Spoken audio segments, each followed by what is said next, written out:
CJ is having a moment. Yeah. We are CJ's having live. Okay. issues. CJ is having a moment today, and I'm gonna fix this. There's actually some light. So Yay! yeah, um, I am trying to get back to getting stuff done, and it's taking me a lot more time than what I would like because I am finding that I'm much easier distracted than I have been in the previous few weeks. So there's lots of squirrel moments going on. So Squirrel and butterfly. Ooh, butterfly. squirrel, butterfly, squirrel, butterfly, squirrel. But let me see if I can get this thing set up. I'll show. Let me show this while we are kicking it off here. I'll get my scope set up. Ooh. Is this one I've seen before? Yes. Well, yes. Yes. No, I'm scared. See, I had to think about it. Like that's where the brain is at. That's where the brain is at. That's so what I have is so I have Adobe Illustrator. And so what I have done is I have grafted a really terrible version of the date, right? That's pretty close. I mean, it's close and it's good enough. So there are a couple things which I really can't get a good shot on unless it's at a really weird angle.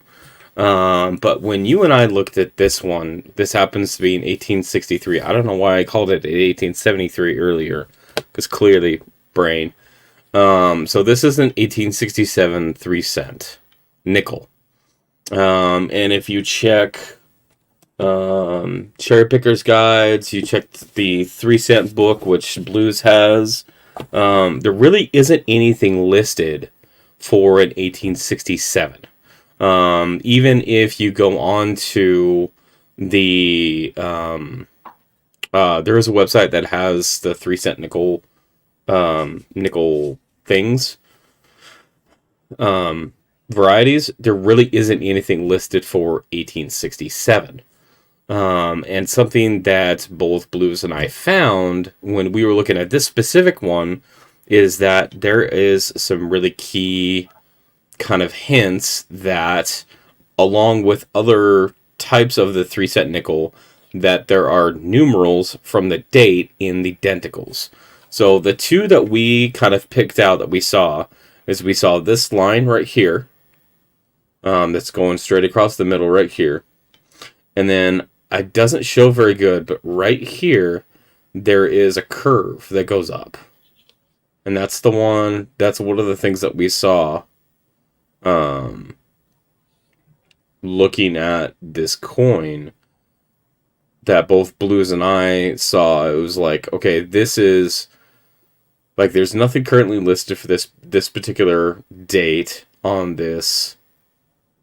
um on this particular piece, but like what if there was something new, or at least that has not been listed yet.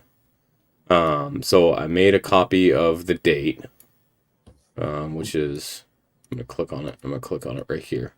Made a copy of the date so I can like move it around. And let's see. So I believe this is the inside. So the Yeah. curve right here and the straight line right here is a pretty good match if the entire date was in the denticles. Now it could just be in the numerals 1 and 6 that are particular. Is it possible to? I mean, I'm looking at the image and really can't pick out what you're talking about in the denticles. It's all black. Yes. So let me show it on the microscope.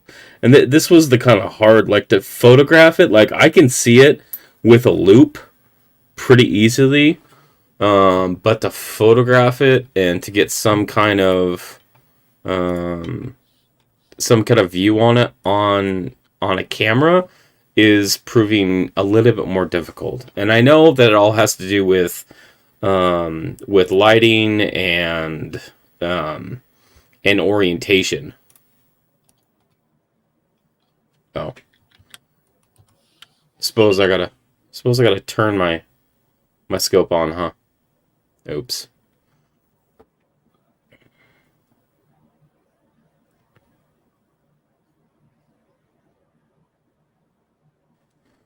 Okay, so the issue that I have with this one is that the lighting will auto adjust. But what we're looking for is a different a character right here, and then you can see some stuff over here.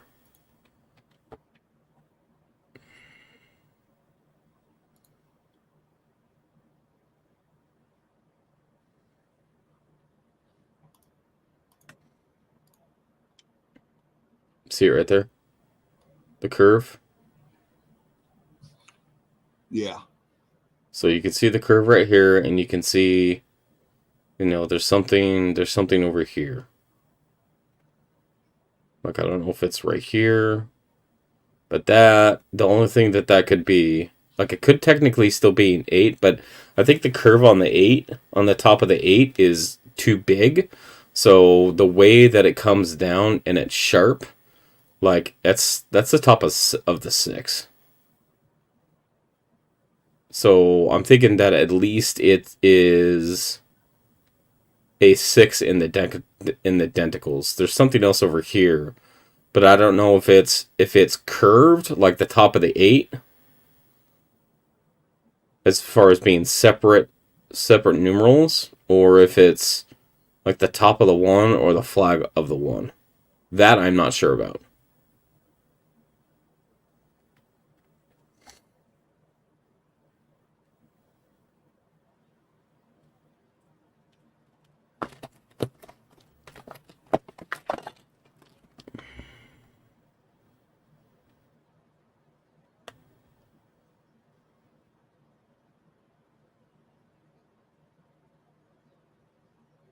See, I don't like how it auto adjusts the light.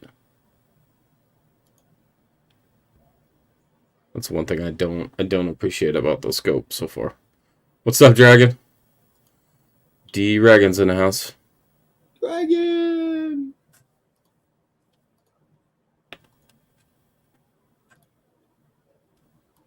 What's going on, brother?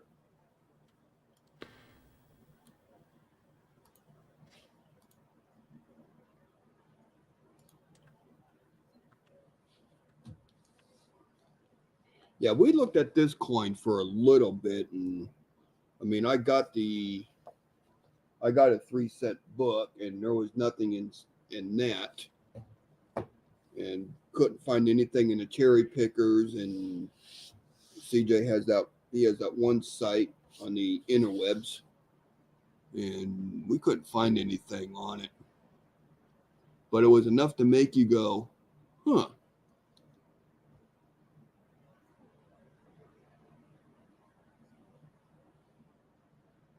Trying to figure out. Okay, you see it there? Yeah, you can see it there. Right here. I mean, I can't hold it straight to save my life, but like, no. that's the 6. And then right underneath the 8, right here, you can see the flat bar across that. Yeah, there's something definitely there.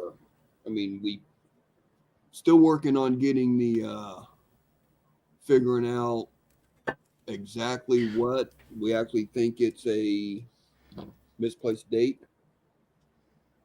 which is kind of, you will see down in the 3 centers and the 2 centers.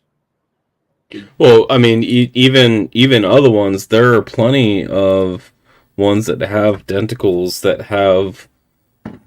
that you will see um, misplaced digits, like in the Indian head cents, in the 2 cent coins, and the 3 cent coins, and the chimes, like in the shield nickels. Like you'll see all of those. Like it was a pretty common practice. Yeah, didn't they use that as a test before they produced the coin? Ooh, look at that. Oh, oh, that's money. There you go. Six. Don't touch it. Yeah, I'm gonna take a picture of it. So 6, and then whatever this is. This could be the 8, 1, 8, 6, and then leftover of the 7 right here.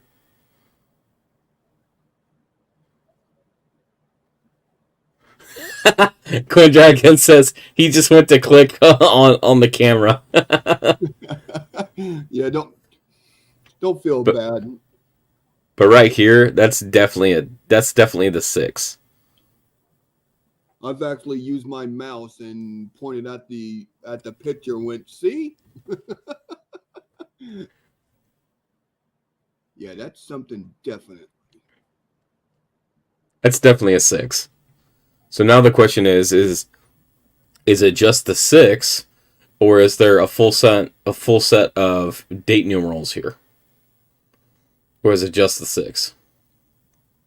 But yeah, to answer your question, they did use basically like the denticle area to basically test the hardness of the dies.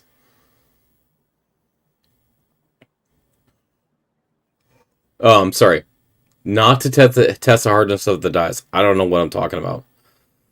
To test how hard they need to strike the date punch. There we go. Wow. Yep. I haven't even started yet, and I need to be cut off. Now,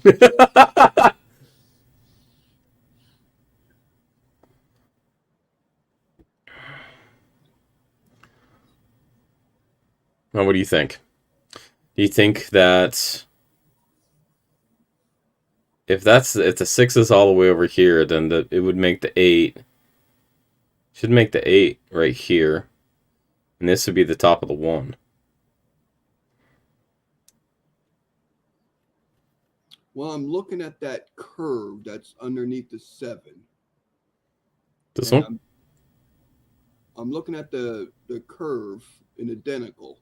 That one right there. Yeah. And then I'm looking at the this would be the 8. This would be the 1. As far as spacing. Or I guess this could be the 1.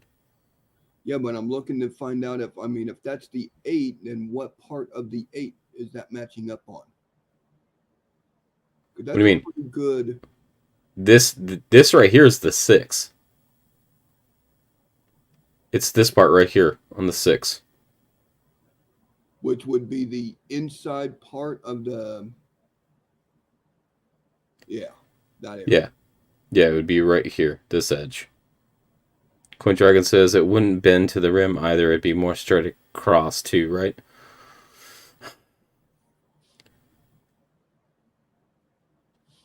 Yeah, because that I think is this part on the 6. So if that's the top edge of the 6, then the 7 would be in here, depending on like, you see how like the 1, 8 is kind of together. Then you have the 6, which is more of a slant, and then the 7, which is really at a slant. And plus, it goes up like a big curve. So does that reflect, like, if they were to repunch the entire date, would they, like, would they do the whole thing, or would they just do individual numerals? I don't know, because I think because there were some that were made with the dies that were made with the 18 on them, and then the 6 and the 7 were hand punched, and then whatever year they were hand punched. But then there are other ones that are like the 18 is hand punched, and then individual numbers after that. Like there's kind of a variation of how some of the dies were punched, although they were all hand punched. I want to see one where some clown at the mint just punched the same number about 5 to 6 times. Well, usually they only did it like a couple of times. But I mean, there are some that are repunched like 3 times. I mean, there are mint marks that were punched more than a couple of times. D over D over D over S. Okay. You got that curve Which one? Identical. This one? Yeah.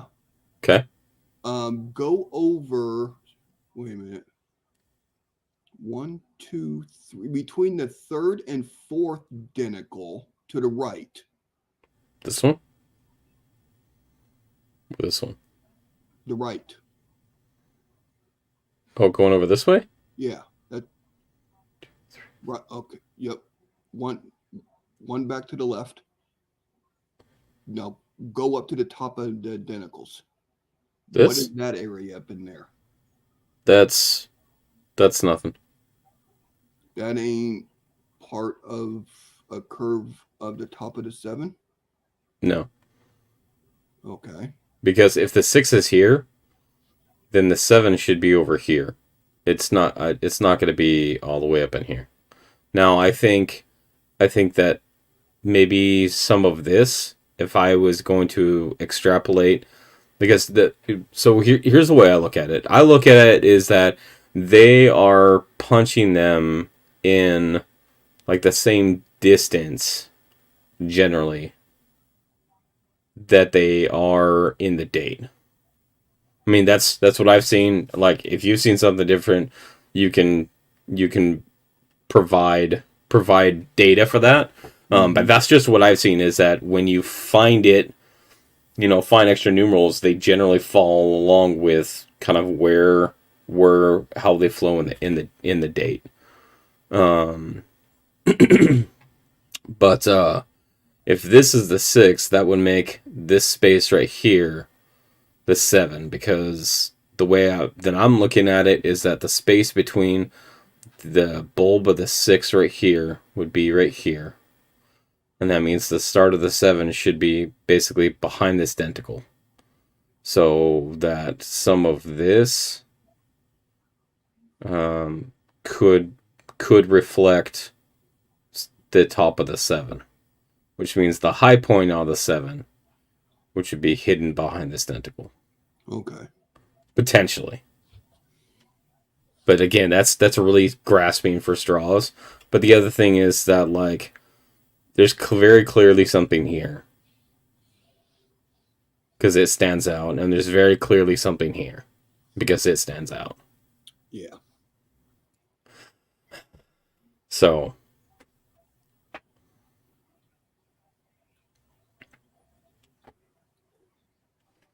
now I don't know what it would be. Like, is this straight or is this rounded?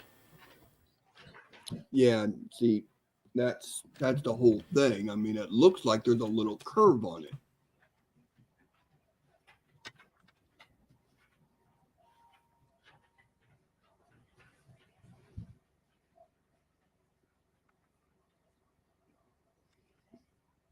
Ooh, ooh.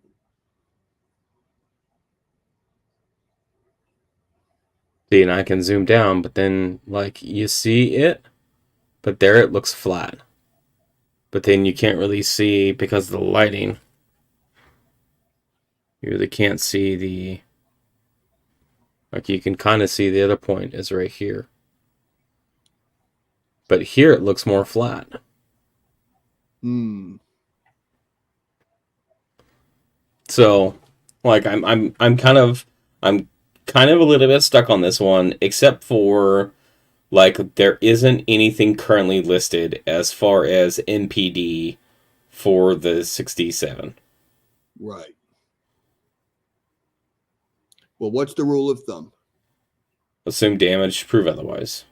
All right. Well, we'll just keep doing research on it, and we're going to either prove or disprove what it is. Right. Yeah, and like the overall coin is worn, but like this thing right here, it's too round to not be a numeral. Yeah. And when you showed me this on eBay and we were discussing it, I'm like, ugh, man, I see what you're seeing. I mean, I get it. I would have bought the coin too.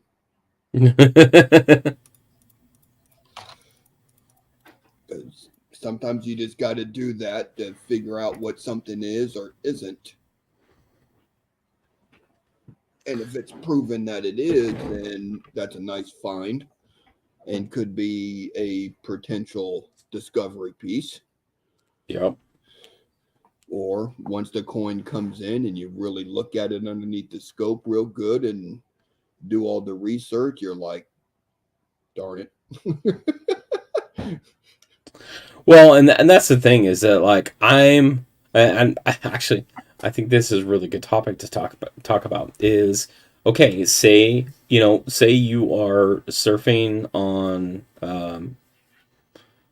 surfing on eBay, looking at auction sites, whatever, right? And you find a coin and you're like, hey, that looks interesting. Like,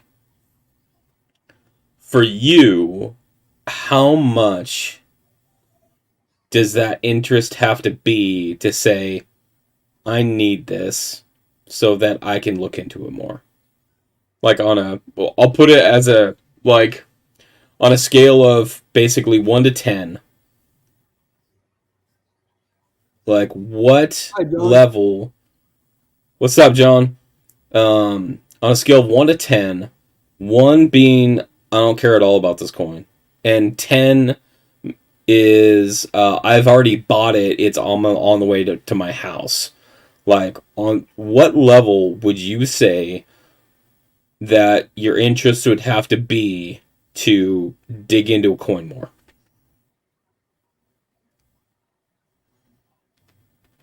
That's a really good question. Man, I mean, I'm gonna put this out there for everybody else. So Coin Dragon, John Argent, same goes to you. Scale of 1 to 10. Like when you guys are looking at coins, when you guys are looking into something, what is the level at which you must look into it more?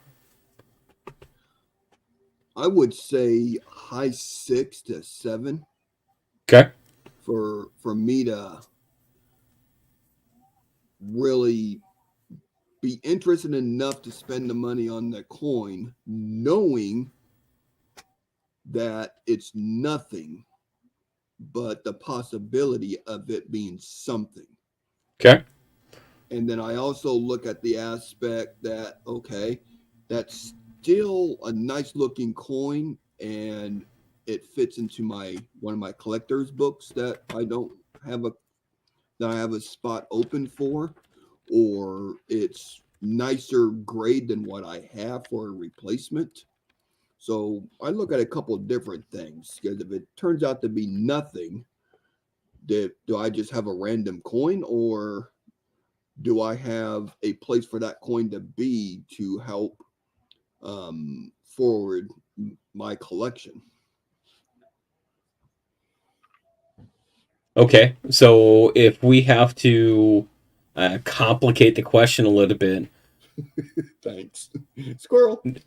No, I mean, you're not wrong, because this is all the things that we've talked about with coin collecting, that if, it's always being wise about the money that you spend for the coins that you're looking as it plays into your collection, right? Like that's some of the things we've always hit on.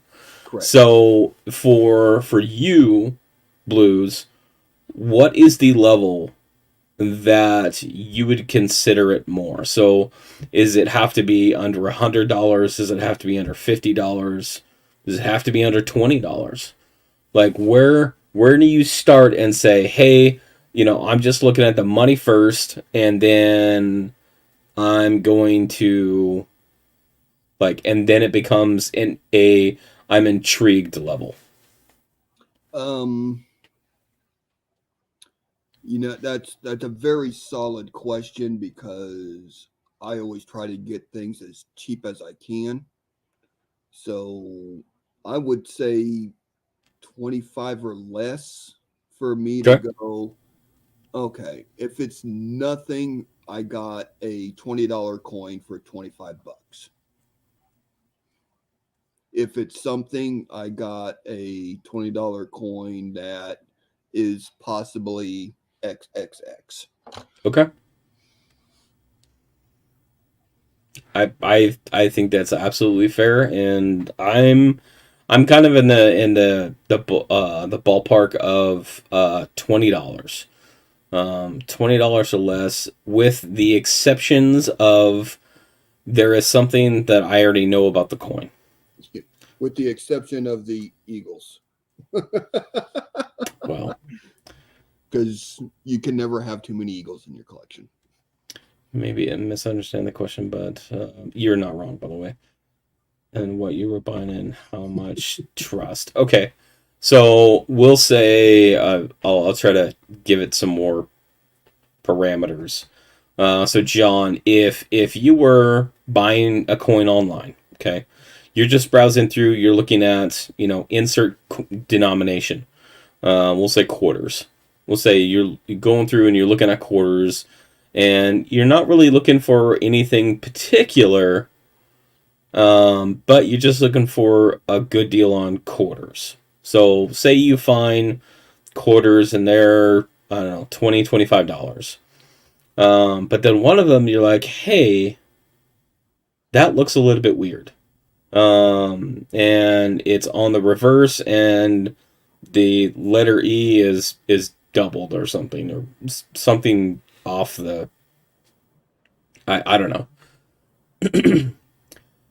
If there's not currently something listed for that could be a variety, right?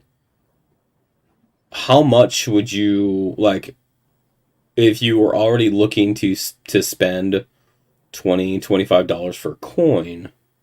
Then how much, what's the interest level that you would have to say, hey, that could be a new discovery because I've read through everything else, I've gone through all the references, and there isn't anything listed on that.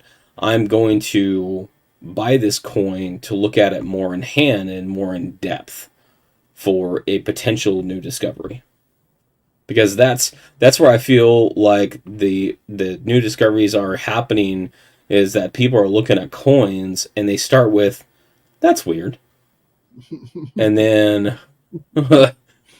which happens a lot, but also it's the validation point after that. Is it goes from that's weird to, okay, I've looked at all of the references for this date. I understand the minting process. I understand like what references that I can use to prove what I think that I see.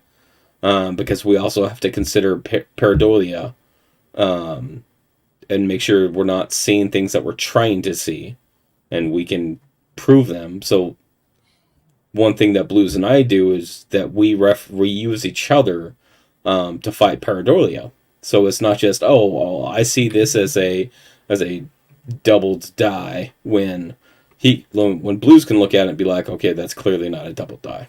It's how we keep those things checks and balances. Yeah, if we didn't do that, we would have a bunch of coins that were just nothing.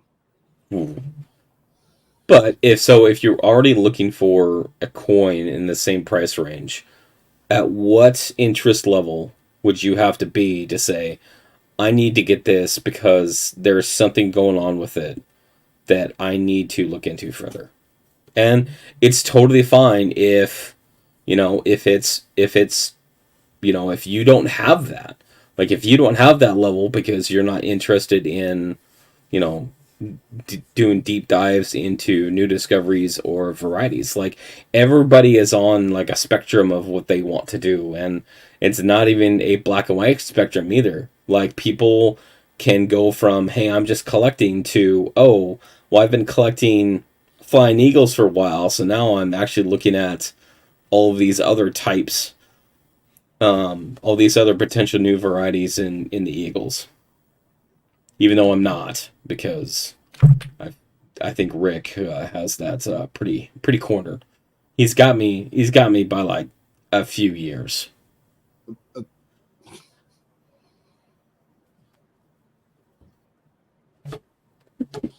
yeah, I can't do that.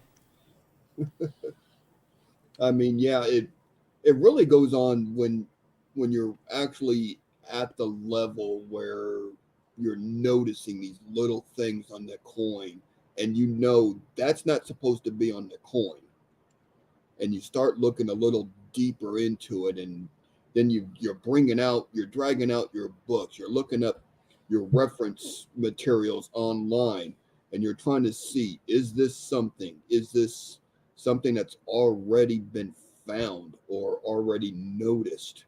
hmm And I mean, you're just going through everything in your mind. Okay, I can't 100% say it's not some type of odd bod damage, but I Right. can't 100% say that it's a misplaced date. It's a DDR or DDO. But for me to be on the verge of, okay, I got to buy this coin, even with the knowledge that I have, and going through the hundreds of pages of references and web searches, and getting with my boy CJ, going, hey, are you what do you see in this area of the coin? And we don't say we see this. We're like, it's in the date area. That's a very good point, and I would like just to stress that point as far as the peer to peer like checks and balances.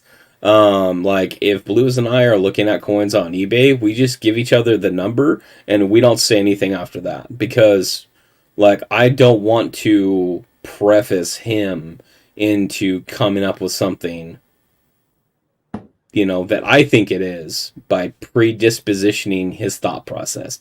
I Right. want him just to take stock of what I am offering him in the sense of visual acuity, and I, with his knowledge of the minting process and his understanding of how coins are made, and some of the things that exist with certain coins, like I'm going to trust his thought process on that, so that he can provide me some feedback on, hey, this is what I see. And if it matches with what I see, then I know, okay, we probably have something here. Okay. Yep. We need to dig a little deeper into this. And there have been several cases, several times, that both Blues and I were on a coin for 20 or 30 minutes, and as we talked about it more and we started going through all the processes, we're like, you know what, this isn't anything. Like, this is probably damage. This is probably damage to the die. But this is not what we had intended to find. Like, this is not what we thought it was. Yeah. I mean, yeah, we will just start throwing statements at each other, going, um, okay, MD, no, okay, um, just random stuff, and we're just going through the process as we're looking at this coin, and we're trying to figure out where in that process, as CJ was saying, is this could have happened. Right. And if we can't find anywhere in that process, and then we it's damage. It has to be some type of damage if we cannot prove that particular area is part of the process. Is that right? Part of Right. the process. Yep. Okay, I'm making sure I'm not saying that backwards. No, that's exactly what we do as far as the reference, the discernment between what we are both looking at is we actively try to basically poke holes in the theory. You know, great theory, prove it. Well, how do you prove it?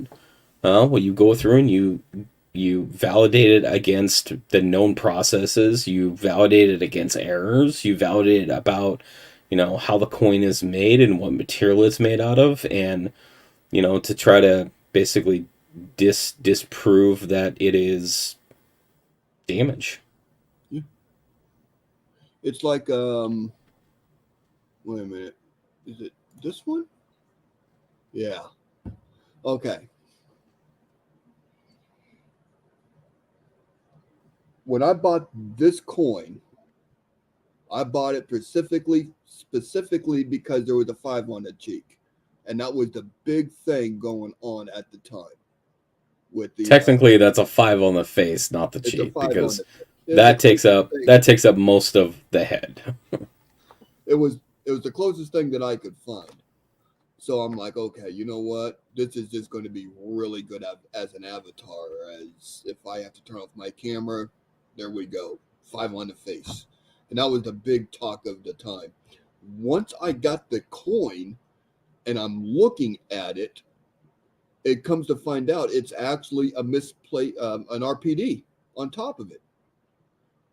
So I got the counter stamp of the 5 for my fun and giggles avatar thing, Your novelty. my novelty, but then to come to find out that there was actually something wrong with the coin that was legitimate. So that was kind of a little double banger, but it was something I completely missed because I wasn't looking for those kind of things. I wanted a coin with a 5 on the cheek or a 5 on the face or a 5 on the head. And that was the closest thing that I found to one. So then And we went through the checks and balances and figuring out which one it was. we did. And like a lot of the coins that we there are a bunch of coins that have denticles around the outside, right? And we know that this was an area that was used a lot more for just the, you know, just a presentation of the coin. You know, between all of the different denominations and whatnot. Um, but especially, you good? I'll be back in a minute. All right. Um, but especially between the I want to say it's a large cents, the 2 cents, the uh let's see, the 2 cent, the Indian, the 3 cent 3 cent in silver, so a trime, 3 cent nickel, and the shield nickels. Like all of those have levels of misplaced dates. And the Indians even have a couple of really significant ones, where they have a misplaced 1 in the neck. I want to say there's two. There's 2 dates that have a 1 on the neck, and it totally stands out beyond anything else because you have the neckline that comes down, and then you've got this little jet out, and that is a 1 on the neck. And like it, other than the understanding, I guess it's more less of an understanding, more of the kind of guess that mint workers used these off areas to test how hard that they need to punch the digits into. It's all of these types of denominations that have the most misplaced date, and they have full misplaced dates, and they have most misplaced digits from dates. Like you can find both. um so but denticles are really, really easy that will show things between them, both wear and digits. Yeah. What he said, because I missed half of it. I was just talking about just like the words are hard. The design aspect of having the denticles makes it a really nice place to hide things, because they're really easy to fix, and they're small. Yeah. Yeah, I like them coins with identicals. You can find all kinds of crazy stuff in them. I like the ones where you can see the let's see.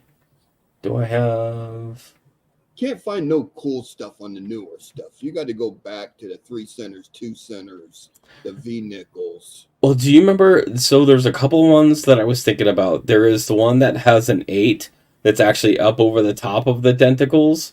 And then I want to say that there was a 1869 that has a really significant.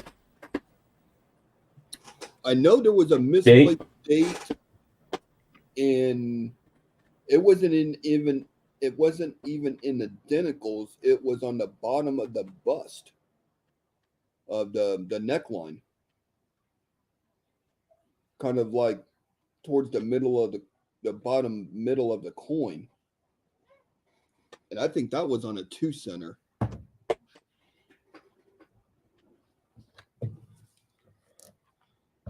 I only got my 3-cent book out in front of me now.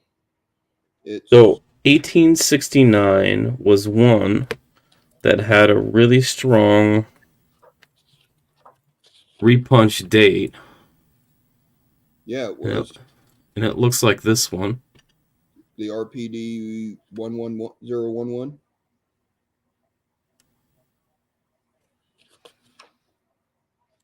I didn't take that out. Yeah, it is.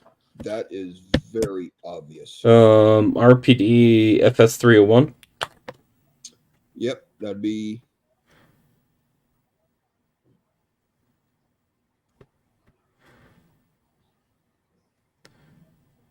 Stand by. I'm getting my scope here. Yeah. Sorry. Okay. If you see me grimacing over here, mind your own business. He got he got old. I did stupid things last week and I blew my back out bad. Okay, so it's this one right here, and I believe it's this right here that you can see the misplace.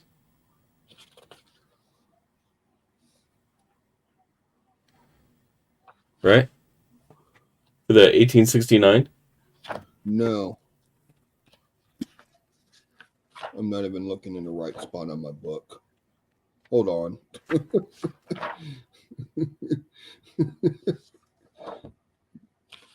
Problems. Okay, let me go. Let me see.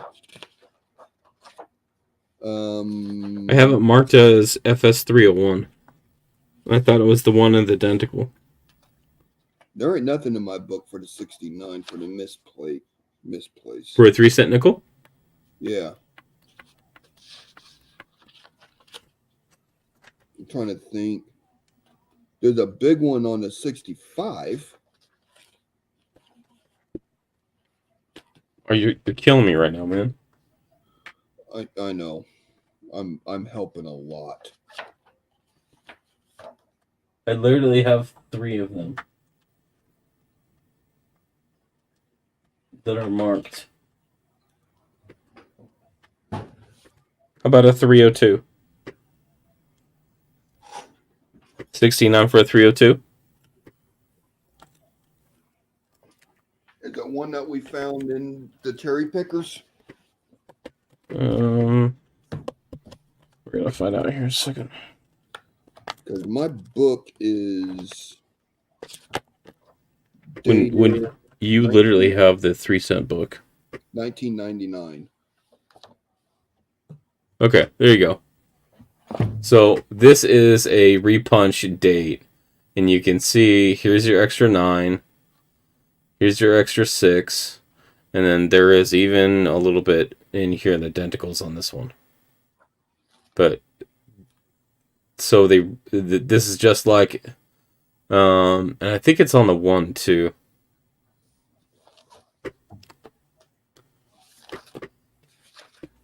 So this is the stuff that I'm talking about when I'm talking about in like MPDs and RPDs, especially on the 3 cents. Like these are like you can find these pretty decently. So this is so this one, this is the RPD 001, and it's got the flag on the 1 here. It's got the this bottom edge of the 8 with a little bit underneath it you can't really see. Bottom edge of the 6 with the inside of the 6 right here. And then bottom edge of the 9. So it's this edge just doubled. And then the bottom edge of the bottom of the 9. So this is RPD 001. And this is FS 302 for the 1869. Yeah, okay. Yep, there it is. Yeah, this is one of the big ones. Yeah. I don't know what I was thinking when I was looking at this book. So, but like 1870, they have denticles coming. They have dates coming out of the denticles. Let's see what else. Repunched. The 5. We've got one of these, the 1865.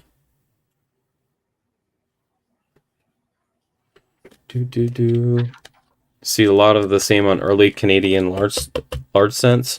Yeah, I think it was because the process was similar in manufacture.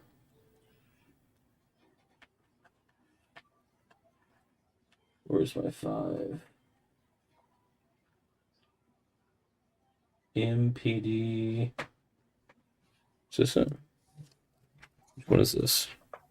See, which one is this? CJ could just reach right over there and grab a little box. Oh yeah, no, this right there. And I got 17 boxes that I got to go through to figure out where my stuff's at. Okay, if you want an MPD, this is how you get an MPD. Oh, yeah. Like, that is a flag of the 5. Like, that's what you're talking about.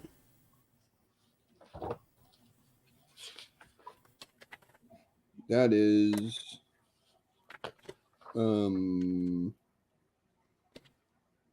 I have this as MPD 004. 004. Yep, I was just looking at that one. The top of the 5 is seen in the middle of the denticles below the 6. Yep, just hard. Very, very hard. Like, so, like, this is the kind of stuff that I'm talking about, that, like, you can find these things just out in the open. Now, it's a lot harder if it's just a partial. So if it was just, like, the partial of the 6 that you could only see in between 2 denticles. But, like, this one was very clear going across 2 spaces in between 3 denticles. Mm-hmm. So that's an 1865. So there's some on the 1865. There is repunch dates on the 1866. So just the fact that I found something that looks like an MPD, a misplaced date or a misplaced digit, on an 1867, it makes complete sense. Yes.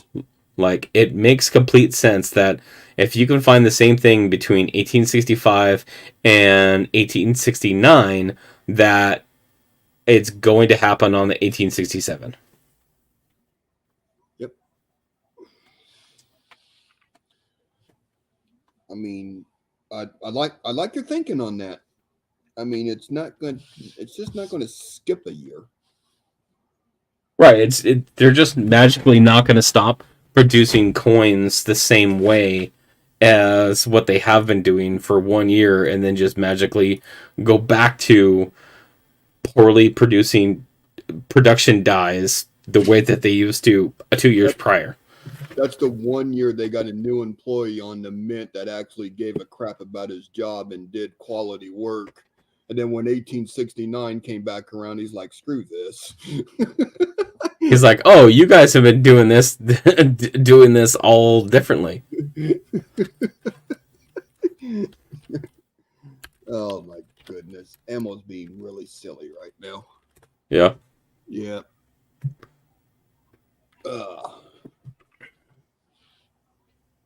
So some of the things that I've looked at is so PCGS has some listings for some of the varieties. What I generally try to look into is I will look into NGSC Variety Plus, because they have a lot more varieties that they accredit than PCGS does. So if I'm looking at the 3 cent, for the 3 cent nickels, there are 33 known varieties, and it literally jumps from 1866 with a repunch date to 1869. There is nothing in 1867.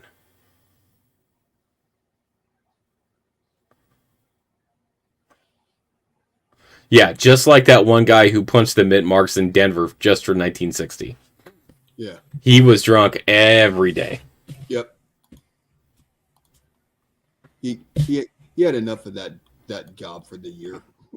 So the other thing, though, that I wanted to hit on is what we talked about. I think it was a few weeks ago, where there is a time period that I think that there hasn't really been enough research in terms of finding new discoveries. Yeah, we were discussing that last week. This coin is in that time frame.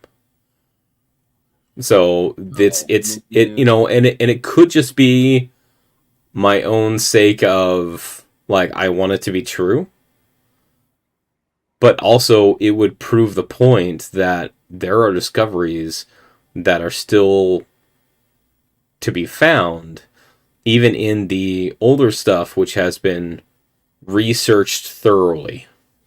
Mm-hmm.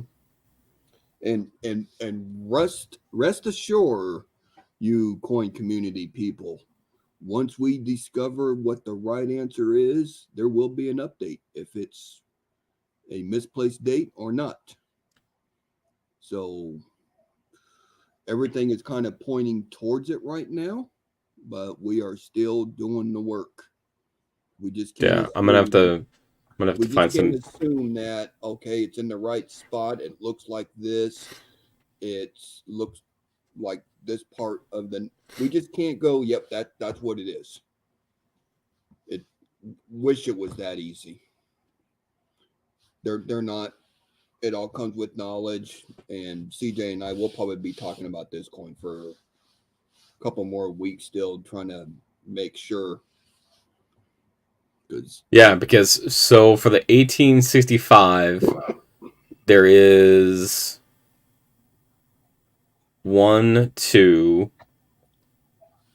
3, 4, 5, 6 different misplaced or repunch dates. On the 1866, there are 2 listed, but Flynn's reference is up to number 4. So I'm guessing that there's basically up to 4, or there's some that have been discredited. Mm-hmm. But that's for 1866. There's only a few. So 1869, there is at least 2. Yeah, RPD 002 and RPD 001. So between 1867 and 1868, I bet you there's new ones to be found out there. I There is bet not a you. database out there that shows all of these coins that, yes, we know about this one, but it's too minor to be known, or it's too minor to be anything. Oh, but if it was too minor, then why would it be in a database? Well, basically to point out that, yeah, we know about this coin. We know this is out there, but it's too minor to really be anything but just a normal coin. Kind of like the reverse of the Lincoln's memorial cent, where they have that little bit of doubling inside the column. They're known, but they're not big enough to be But there's a recognized. difference between the actual design and a an anomaly. Yeah. Well, it's Because like those extra columns are part of the design. well, no, it's the DDRs on the back of the Lincolns. Okay. Oh, okay. That's not at all what I thought you were talking about. Yeah, kind of on the same lines of that. Yeah, we know about this, but it's too minor to be a DDR. Okay, I get that for sake of modern coins though. But wouldn't you think that a misplaced digit falls in a category greater than a fractionally small doubled column? Well, theoretically, yeah. I'm just saying. I mean, I could agree with that statement, but back in the days, I mean, like I said, my book is 1999.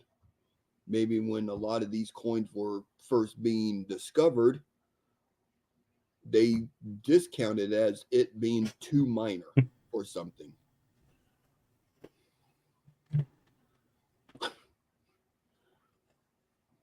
Dragon, you suck.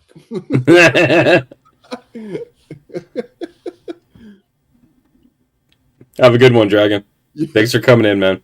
he, he, he's done. He's done with my reasoning.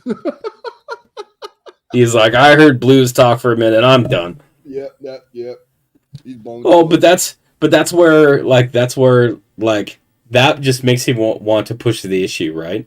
Is that we have these old coins that have this gap where they have been researched, but that doesn't mean that they found all of the things. Because all it takes is, hey, that looks weird, to turn into something else, to turn into something new. Yeah. No, I'm just wondering if there was actually something out there that was basically saying, yeah, we know about this misplaced date. We categorized it as too minor to be a variety to look at or to look for. And that's fair, except for What's going on, it Monkey? is what's up, monkey? It is the very definition of a variety. Now, if you look at some of the references in like the reference books, especially like Flynn, like there are some in there. Even Snow has some where on like it was a previously identified variety, but then later was debunked or was actually matched up to, oh, it's just a different reverse or a different obverse of one that's already identified.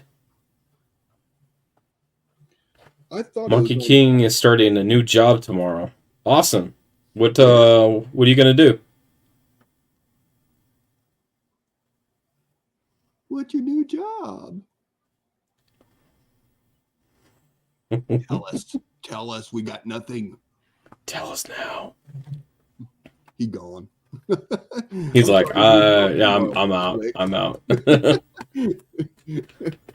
So, and with some of these books being old, like, are there um are there references out there that need to be updated? Right. Forklift operator. Yeah. I agree. I mean, it'd be nice for them to reissue the book with updated. I mean, if there is updates, let it be known that okay, you could buy these 3 pages to add to your book. Right. Forklift op, you know what? When I was in the military, I drove a lot of forklift in transportation. Everything from 2K all the way up to 50K. And those 50Ks are fun. But 3-cent nickel. we ran around on 6K and 20K a lot. So who owns? Hey, question. Who does variety analysis for 3-cent?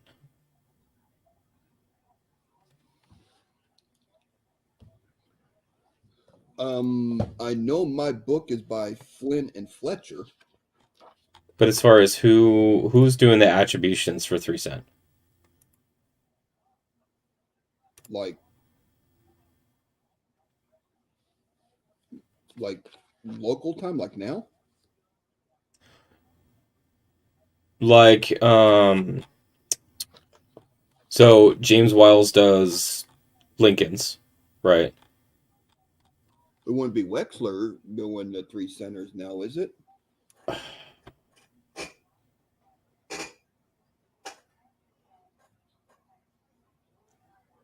So Wiles does not do 3-cents. So who does Double Die is Frank Leone. Frank Leone does 3-cents. Hi, Paula. Hey, Paula. The Koneka. queen has arrived. You'd think that there would be some music or something that would come in. Because I'm curious.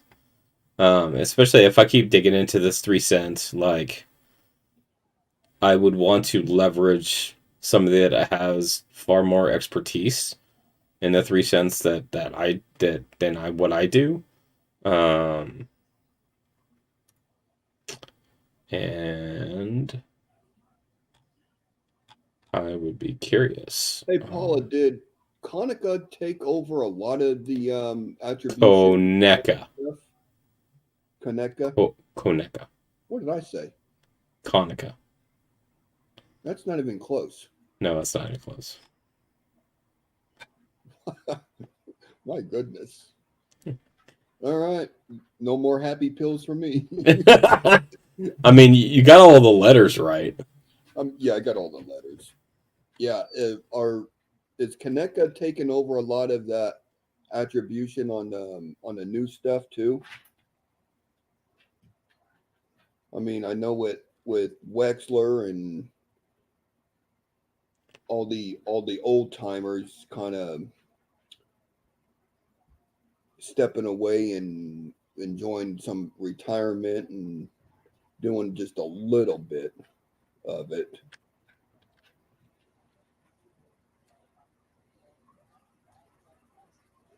I wonder if. Well, Wiles yeah, still does them. Wiles still does his. Wexler kind of stepped away. Brian Rybar he's doing the nickel double dies. Yeah, yeah. Well, he'll be in it for a long time because I don't think he's that old. Not as old as some of these other guys. I'll just shut up now. I'm calling everyone old. Okay. So I'm on Koneka's site, and Flying Eagle and Indian Cents, obviously Rick Snow. 2 cents and 3 cent double dies, Frank Leone. Shield and Liberty Nichols, Ken Hill. Trade Morgan and Peace Dollars, Mike Fay. Okay. I haven't heard of Ken Hill. That's a new name for me. I feel like that I've heard his name before. I don't know what in what context, but I feel like I've heard that name before.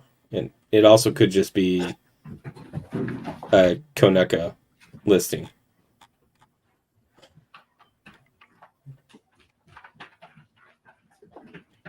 Okay. So, what I would be looking at is that if I can prove further, or if I can find other examples of what I think is the NPD on this coin, then I can potentially send it in to Koneka, specifically Frank Leone, to have him validate if it is an NPD or not. Yes. So, and Paula might be able to answer this. She has a lot more to do with Koneka than I do currently. Is would Annex or NGC label a coin, a discovery coin, if they have a letter from Frank Leone? Like if you had a letter from James Wiles, would they label it as a new discovery? Because as much as I want to find a new discovery, I also want to be able to prove it. They do. Sweet. Okay. Yeah, I So, would assume that the big names are known within the grading companies. I would too, but I'm not going to assume something I would want to. Yeah, I yeah. would want to validate, because the last thing I want to do is send something off with an attribution letter, and then You get Annex or NGC saying what's this? yeah. We don't know who this dude is.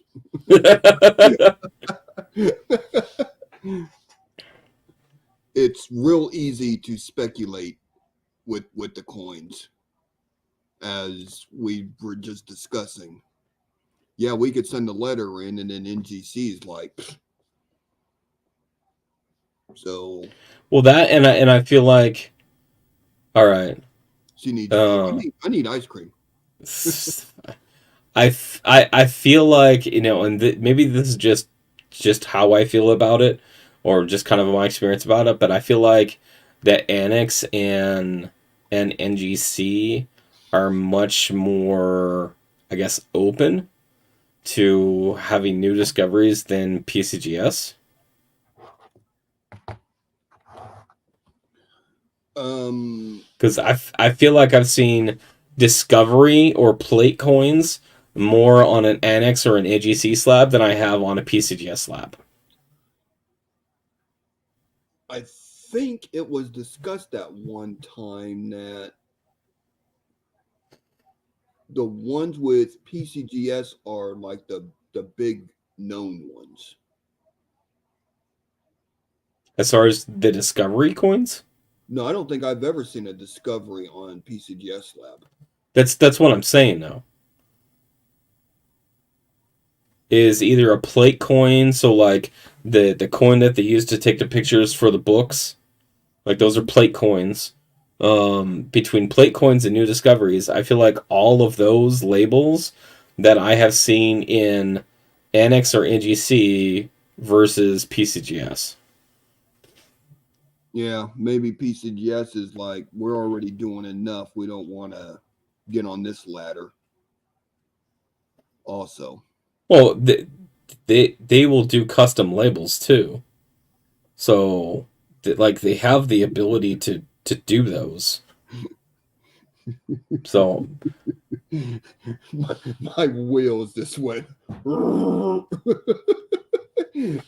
Oh, I'm going to get some custom labels done. All right. like they do, like you've probably seen, like if they're coming from a horde, they'll have the horde label on them. They will have, you know, um, like the first strike it'll have on there. Then the other like specialty ones, like there'll be specialty listed on the holder, Right. on the holder label. So I don't feel like that I've seen a lot of specific discovery or play coins in PCGS labels. I don't remember ever seeing anything in PCGS labels. The only like one-off labels that I've seen for PCGS is like sample or test holders that they're labeled like sample holder. I've seen those. Those are in PCGS. Yeah, those are the old green label ones, aren't they? The Oh, older style, they have other ones too. the older style slabs that they used. Rattlers. Yeah, the Rattlers. I think you see a lot of samples on those old style Rattlers. Well, I mean, you see samples on the new ones too, but it's like that's the only PCGS and NGC will not usually holder discovery coins. NX will. Um, let's see. I'm trying to Are, think of the Flynn deal on Heritage. The big Flynn sale at the beginning of the month. mm. Um, I want to say, Hi, John. what's up, John? I want to say that most of those were Annex, and yeah, most of those were Annex. But I thought there were some that were PCGS. They're not Discovery coins, but they're plate coins. So I don't know if there is a particular distinction between those two types.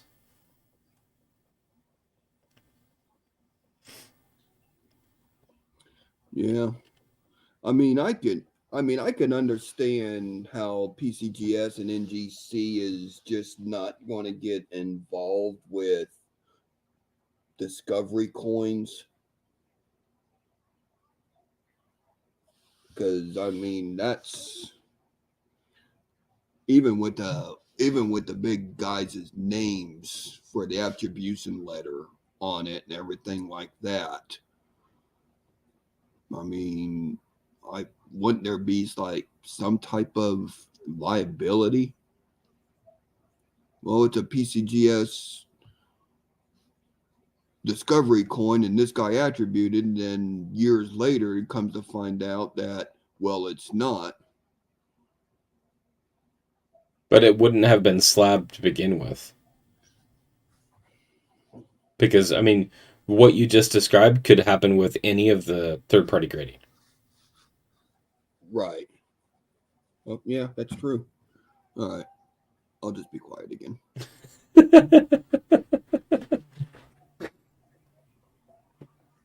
I just felt like I'm just blabbing tonight. I Well, miss you guys. at least one of us has words because I'm struggling with words. So, Yeah, I got I mean, words. They're not the right words. but they're words. So yeah, that would be that would be really something to go through and look up and see. I don't know if there is a way to reference or if there was a way to search to see if there are any PCGS discovery holders. Because that I don't maybe we just discovered a rarity, a niche rarity of coins is if it is a discovery piece or not in a PCGS holder. Because there can only be so many of them, right?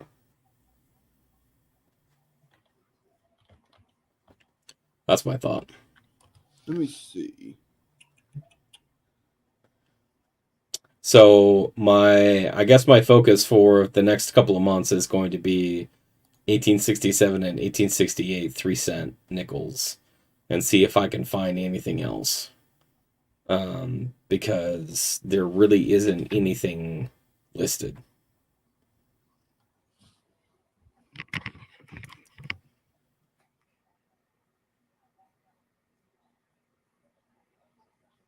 Okay, so all right, so they do have Discovery. They did that one in 2000. Oof. Okay.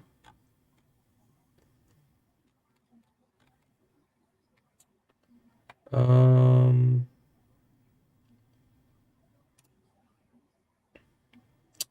I guess I need to. I should probably look at.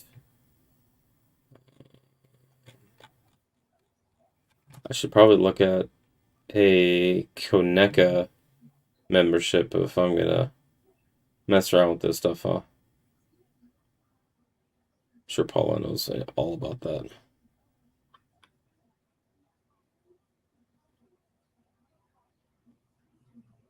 Um,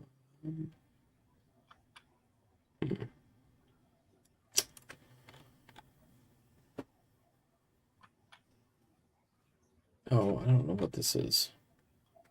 I found a error variety index, but it is only 1 cent and 5-cent coins and 10-cent. Ooh.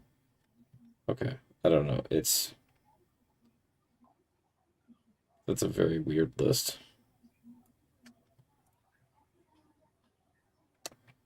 Oh, do you think it was crossovered?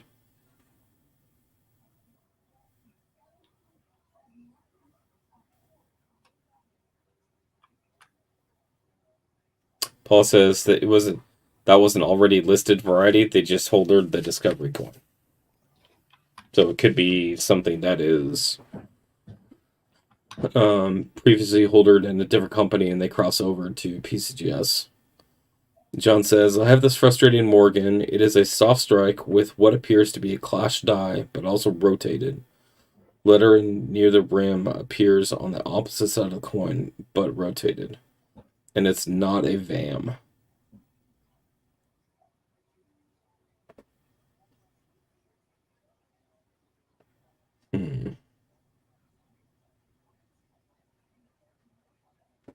That could be interesting. I'll give you a fair fight. I'll trade you a paper dollar for one that's made out of metal. John, if you have pictures with pictures of it, let's choose the right words, pictures of it, I would be curious to see what you're looking at. Yeah. Because with the Morgans, they have those pretty identified with clashes with all kinds of stuff. So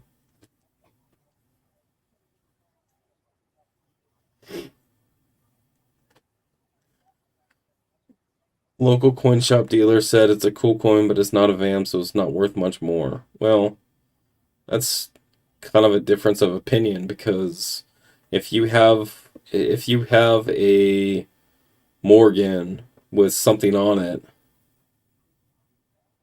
then it is technically a VAM. You're right. I agree with Paula. Going to local coin shops is not always the best place to get advice, because they're going to tell you one thing knowing it's something else just so they can get it cheap and make a profit on it. Oh, but not only that, local coin shops do not work in the variety space. Yeah. Like they just don't. They do not have enough time and effort when that's not where they're going to make money at. Yeah. Yeah, they're not like they're gonna know the big varieties, like the ones that we all know by heart, The 1955 double die, the 1984, 1997, 1995, like all of those big ones that we know about, they know about those. But there's no way that they're going to know everything from large cent Overtons to, you know, Eisenhower DDR Master Die.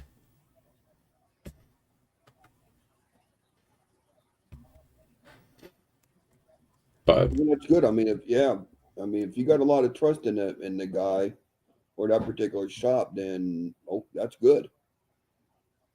yeah, I mean, if you found somebody that is willing to spend time with you and actually going through some of the research, then that's probably one of the only shops that is like that, because all of the coin shops that I've been to, that's not where they make money.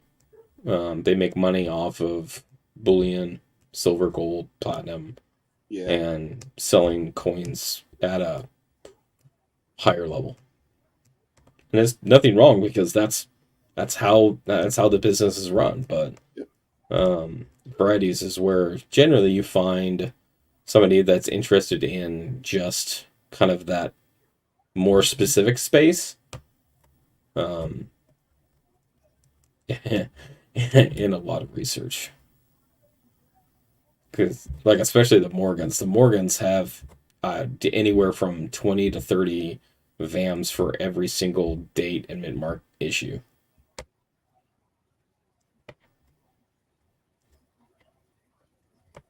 There's a lot. There's a lot.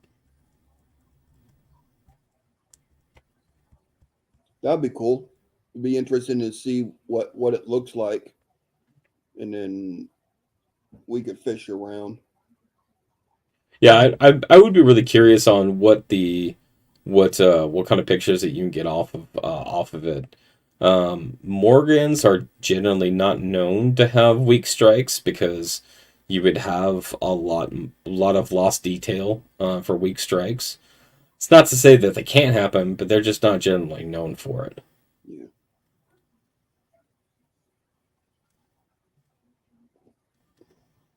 unless it was struck through something. Unless it was struck through something. Ow. I was like, oh, that's gonna hurt. I saw that one coming.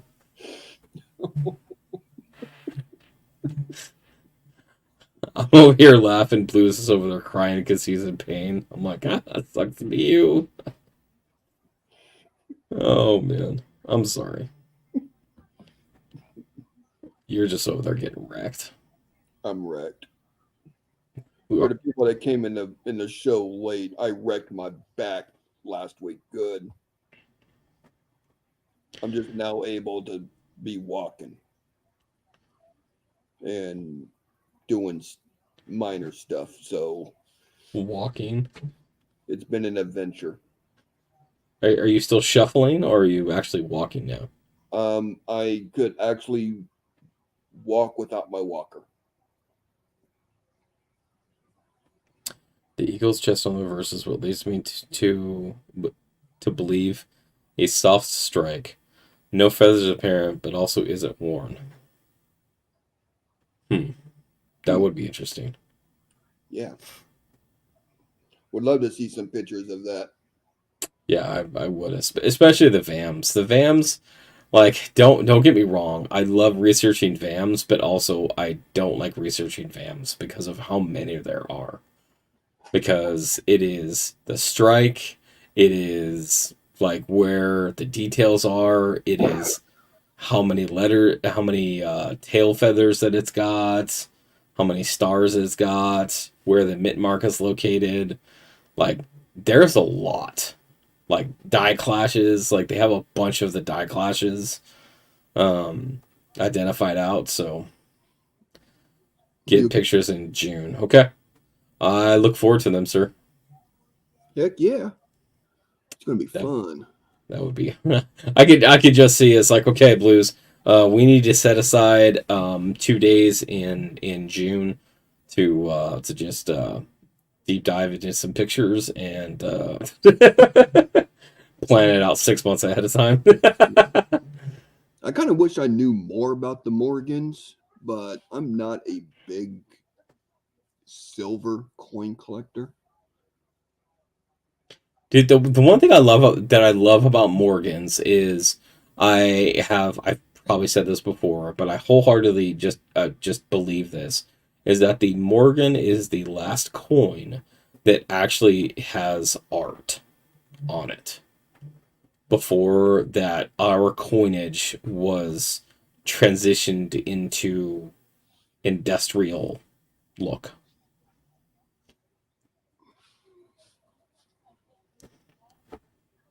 It's just my feeling. It's just the look of the Morgan. And the wild thing is that I know that this is coming from just perspective, but like imagine like these things Morgans are like 38 millimeters, right? They're for 38 40 millimeters. They are not small coins by any stretch of the imagination.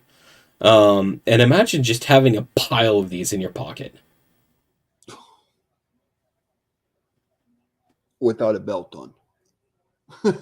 Just like how would you carry them? Would you carry them in a pouch and have the pouch tied? Like how much extra weight on that is on your vest? Or do you have a little pocket and then every time you walk you hear the ding of your coins going chink? Yeah. It'd be really hard to tell the guy on the street corner asking for coins that you don't have any when he hears you coming down the block. Oh, not wrong. Not wrong. I know you got him. I heard him. I can hear him in your pocket. It's like, I don't know what you're talking about. Those are my keys. Keys to my bank vault that I have Yeah. to hold all the rest of my Morgans. Yeah, that brings up an interesting point. I mean, did people just normally just carry 8, 10, 12 Morgans in their pockets when they went places or got back in change or That's a really good question because there was a lot of well weight? think about this though. Think about this. I could be mistaken on timelines, but were the Morgan dollars and the horse blanket notes in the same time frame?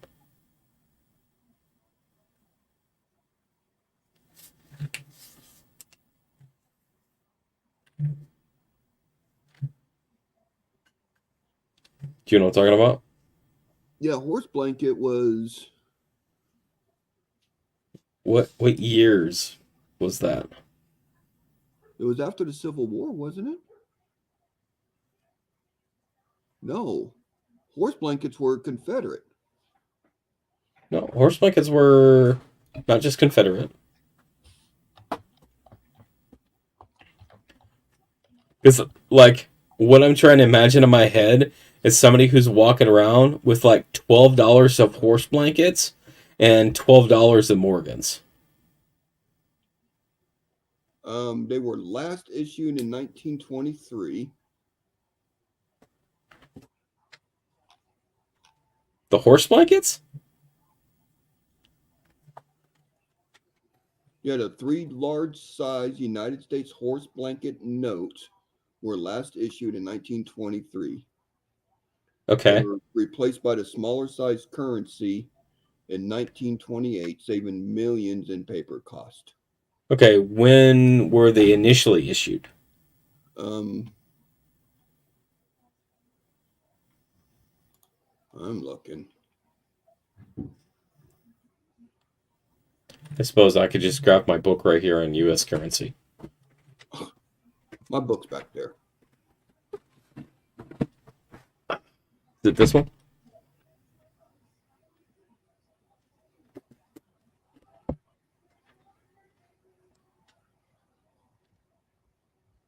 $1861.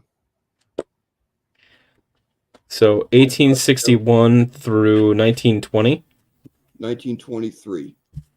So horse They were, blankets existed at the same time as Morgans did. yeah. So you had the horse blanket or even a saddle blanket are the terms. And they were referring to the large size, Yeah. the large size notes. So imagine having horse blanket notes and Morgans in your pockets.